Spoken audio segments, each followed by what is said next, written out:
Une partie de la Belgique devenait française, c'est en tout cas le souhait d'un Wallon sur deux si les Flamands proclamaient leur indépendance. Selon un sondage publié hier chez nos voisins, plus que jamais les Belges sont divisés sur la question linguistique. Exemple, à Zaventem en Flandre, mais tout près de Bruxelles, dans certains lieux, le français n'a pas droit de citer. Régis Nussbaum et Olivier Thiette. Voici la frontière linguistique entre Bruxelles et la Flandre. Au-delà de cette ligne, la langue française n'a plus vraiment droit de citer. C'est le cas à Zaventem. Ici, tout est écrit en néerlandais. On a même débaptisé les rues qui portaient un nom français. Obligation aussi de parler le néerlandais dans les services municipaux, comme tient à nous le montrer cette conseillère municipale francophone. Bonjour, je viens chercher mon passeport s'il vous plaît. Yeah. Est-ce qu'on a le droit de vous parler en français par exemple? Ja, dat denk ik wel, hè.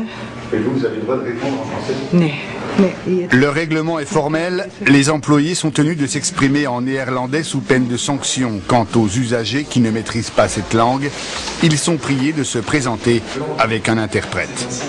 État civil, services sociaux, police, école, la loi n'épargne même pas l'église et son curé. Légalement, je ne puis pas dire la messe en français à Zaventem parce que bon, le culte dépend aussi de l'État. Ça veut dire que la rémunération est de l'État et donc c'est aussi un édifice public. À Zaventem, il n'y a donc plus que dans les commerces et sur le marché que le français est toléré en public. Bonjour, je voudrais des pommes. Et encore, ce n'est pas toujours évident. Quelqu'un parlait français? Je réponds en français, monsieur.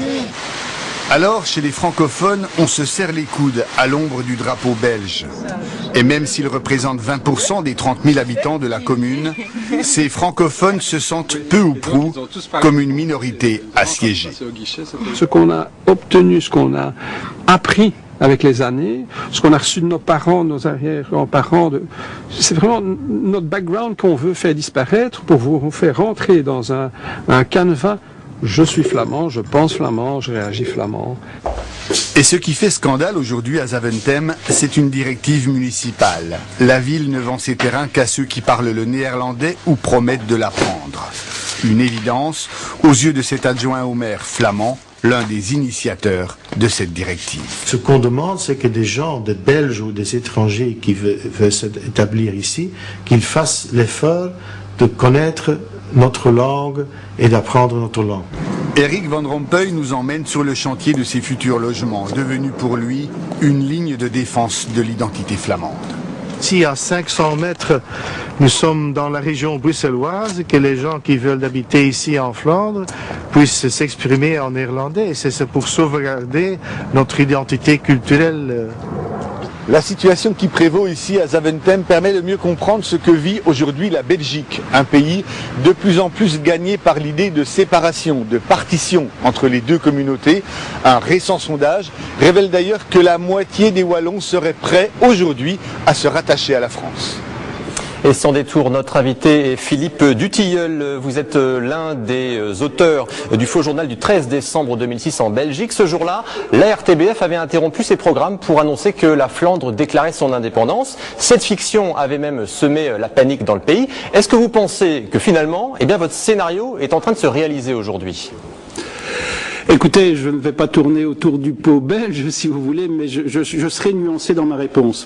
Je prendrai l'exemple d'un journal francophone bruxellois très connu et de deux positions. Un journaliste écrit qu'on est encore très loin de notre scénario de fiction, donc l'indépendance de la Flandre, simplement parce que l'indépendance flamande, c'est surtout du verbe, c'est surtout de la propagande électorale et que les Flamands ne franchiront jamais le pas.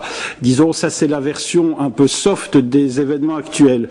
Et puis dans le même journal, le 15 juillet, vous avez un autre journaliste qui écrit que la Belgique est au bord du gouffre et donc que la crise est très grave. Moi je dirais à titre personnel que c'est une crise essentielle, c'est-à-dire qu'elle touche à l'essence même de notre système de compromis à la belge qui a fonctionné plus ou moins bien jusqu'à présent et que là on se trouve incontestablement dans une impasse. Donc oui, à mon sens, la crise est grave. Mais à votre avis, pourquoi la Belgique n'est pas encore séparée? Pourquoi la Flandre n'a pas encore pris son indépendance? Qu'est-ce qui la retient encore?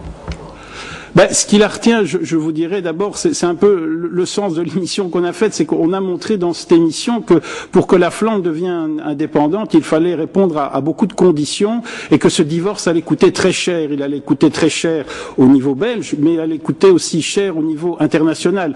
Pas sûr que les pays qui nous entourent laissent faire la Belgique et on craint très clairement une balkanisation de l'Europe. Et puis Bruxelles, je vous dirais aussi, la capitale, Bruxelles est dans une zone wallonne. Et Bruxelles aussi, l'importance de la capitale.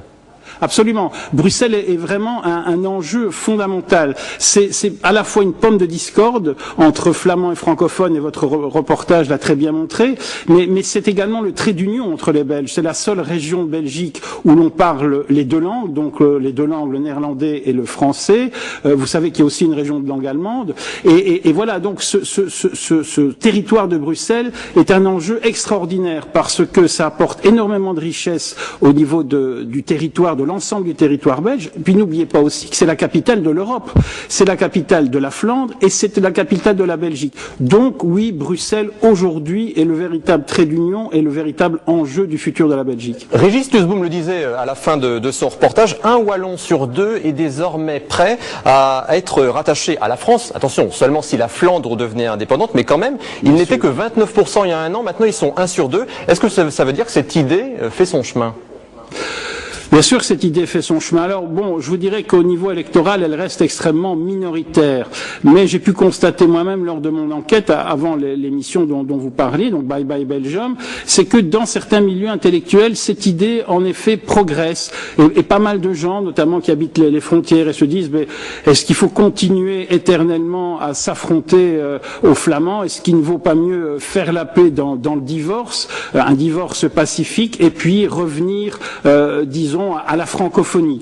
Cela étant, je vous dirais que pour moi, c'est vraiment un projet à très long terme parce qu'il y a toute une série d'obstacles politiques à franchir et que c'est encore aujourd'hui une idée minoritaire. Mais oui, c'est une idée qui fait son chemin devant, je le répète, ce qui est aujourd'hui une impasse, une crise politique profonde. Merci Philippe Dutilleul.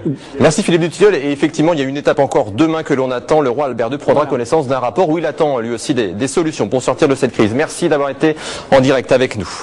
Et on parlait de la Belgique à l'instant, c'est l'un des pays que choisissent certains